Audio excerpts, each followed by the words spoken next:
I want to start with this concept I just loved from the sources we read. In today's world, we're drowning in information, right? Yeah. And the remote control seems to have only two buttons, play and fast forward. It's a powerful metaphor, and it really nails the author's starting point. Yeah, the real luxury, the one thing we never get is the pause button. Exactly. The time to actually think, to reflect, to take a deep analytical breath in this just constant flow of information. And that's exactly what we're doing today. We're hitting pause to take a deep dive into this really essential exchange between Noam Chomsky and Ilan Pappé.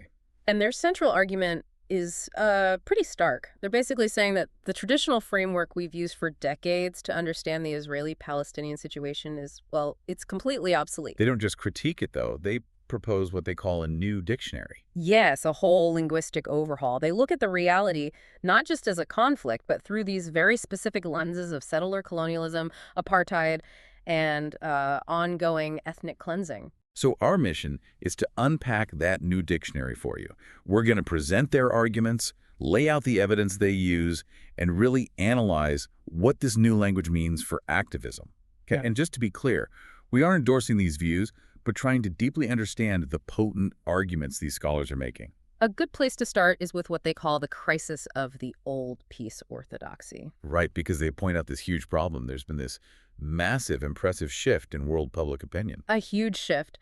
The message of justice for Palestinians is, widely accepted now by the public. But, and this is the crisis, that shift has totally failed to translate into any tangible change on the ground. The needle just hasn't moved where it really counts. And that failure, that stagnation, leads them to look very critically at the language we all use. Things like the peace process. The peace process, the Israel-Palestine conflict, the endless talk about a two-state solution. They argue this is almost a contemporary version of Orwell's 1984. It's language designed, they claim, to make Western diplomats and politicians seem concerned while being totally ineffective. It allows them to talk without ever having to act.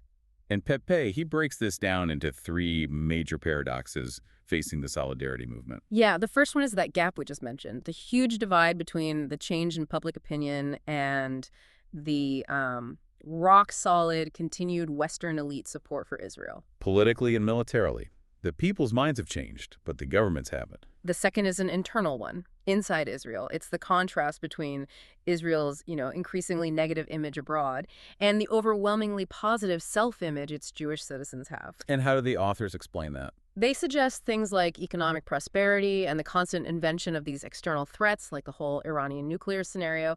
It all helps to mute any internal criticism and maintain this sense of success. And the third paradox, this one really gets to the core of why they need this new dictionary.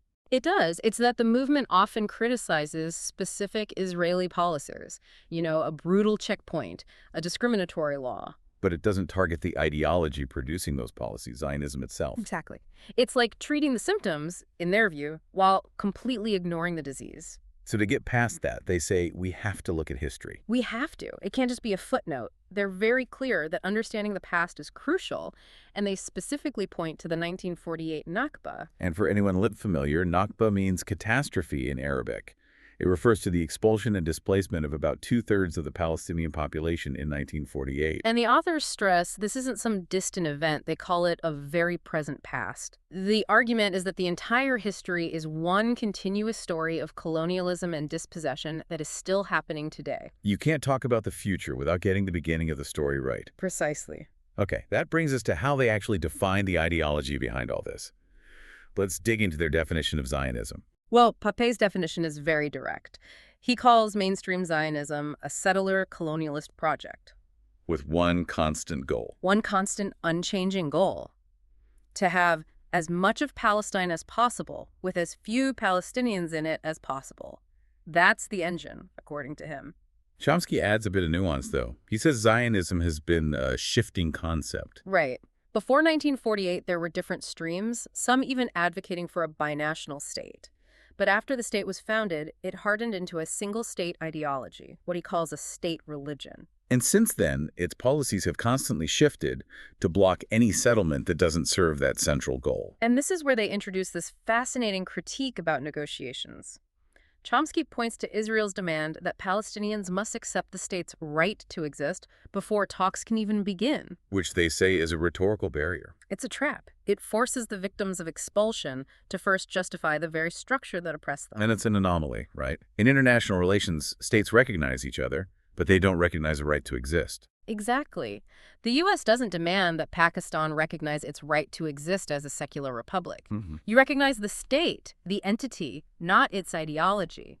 The authors argue this demand is unique and designed specifically to obstruct diplomacy. And that unique quality, that anomaly, extends to the role of the Holocaust in this whole story. It does. They argue that while the Holocaust certainly affected the timing and urgency, Israel likely could have been formed without it.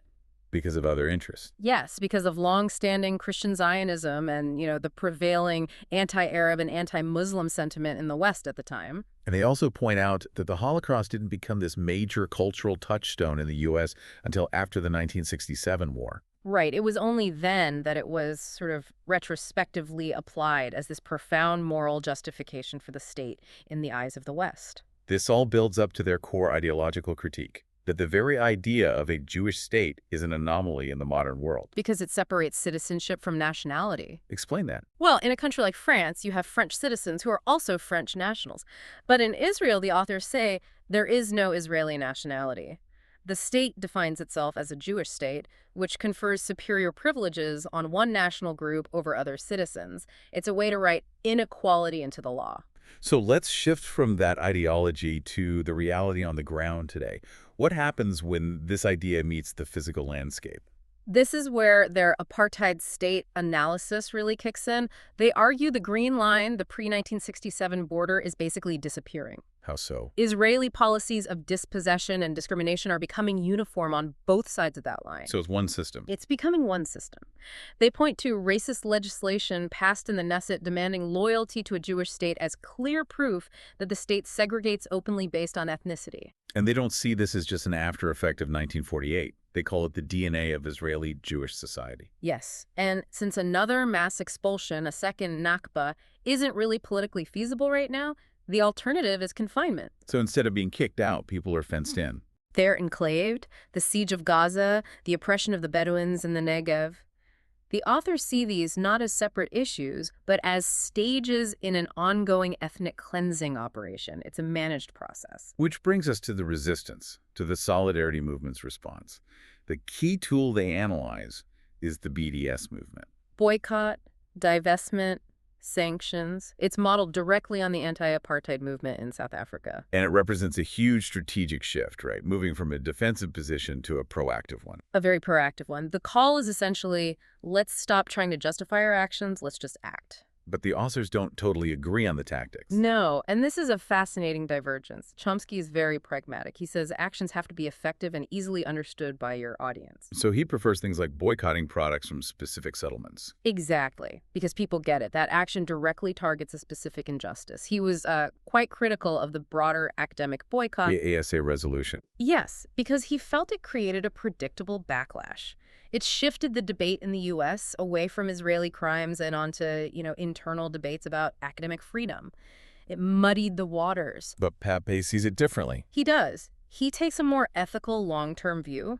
He argues that same resolution had really important positive effects inside Israel. How? It took the academic elites out of their comfortable liberal Zionist bubble and forced them to take a clearer stand on the occupation. It disrupted their complacency. So, a pragmatic versus an ethical view. But they do agree on one crucial point. Yes, on the absolute necessity of external pressure.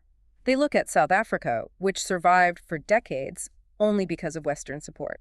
And they're saying Israel functions the same way. It can only maintain its current structure as long as the U.S. provides that unwavering support. So for activists in the U.S., the core strategy has to be changing American foreign policy. That's the lifeline that has to be disrupted. Let's shift to the future then. Using Gaza as their primary case study, they call it an open-air human jail. And they review this depressing pattern of ceasefires going back to 2005. They all call for the same two things: end the fighting and ease the siege. But the Israeli norm, as they describe it, is to just disregard the agreements. Consistently, the siege is maintained, allowing for, in their grim words, bare survival but nothing more. Then you have these sharp escalations. What they call mowing the lawn. Mowing the lawn. Periodic military operations to degrade resistance, followed by another ceasefire with the same terms that will inevitably be violated again. And there's that incredibly cynical quote from Dov Weissglass, an advisor to Prime Minister Sharon, about the 2005 disengagement. Infamous, really. He admitted the goal was the freezing of the peace process. He said the goal was to provide the amount of formaldehyde that is necessary so there will not be a political process. And for the people of Gaza. He said the policy was to keep them on a diet, but not to make them die of hunger. That cynicism really sets the stage for their analysis of the future. They say the choice isn't between a one-state or a two-state solution. No, because they see the U.S. as completely blocking any realistic, consensus-based two-state option. So what is the real choice on the table?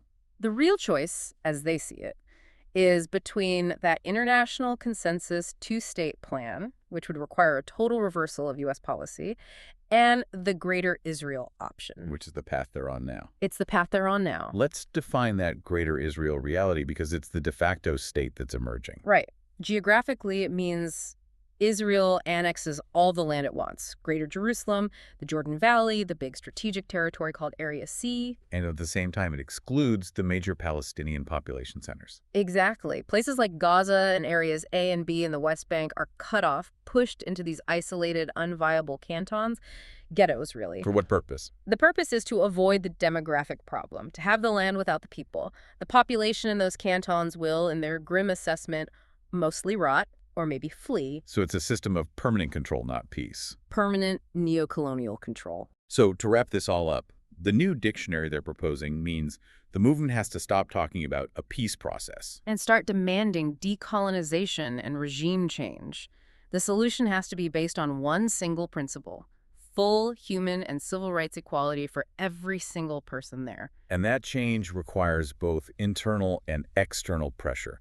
You need the external pressure, like BDS, focused on the U.S. But you also need an internal shift. Israelis have to have a serious, honest discussion about the state's colonial nature. The authors argue that internal denial is the main obstacle to any real reconciliation. It's interesting they say Israeli apartheid is different from South Africa's because Israel doesn't want to incorporate the Palestinian population as a workforce. They want them gone or contained. A crucial distinction. The path they're on, as the authors describe it, is one of increasing isolation and is ultimately, well, suicidal for the current political structure. And that leaves us with the final provocative thought for you, the listener, to mull over. If the path Israel is on leads, as the authors argue, to isolation and is ultimately self-destructive, what specific catalytic event or what change in U.S. policy do you think would be powerful enough to finally force that internal shift toward a just and democratic future for the entire land of historical Palestine? That's the question waiting for you when you hit the pause button.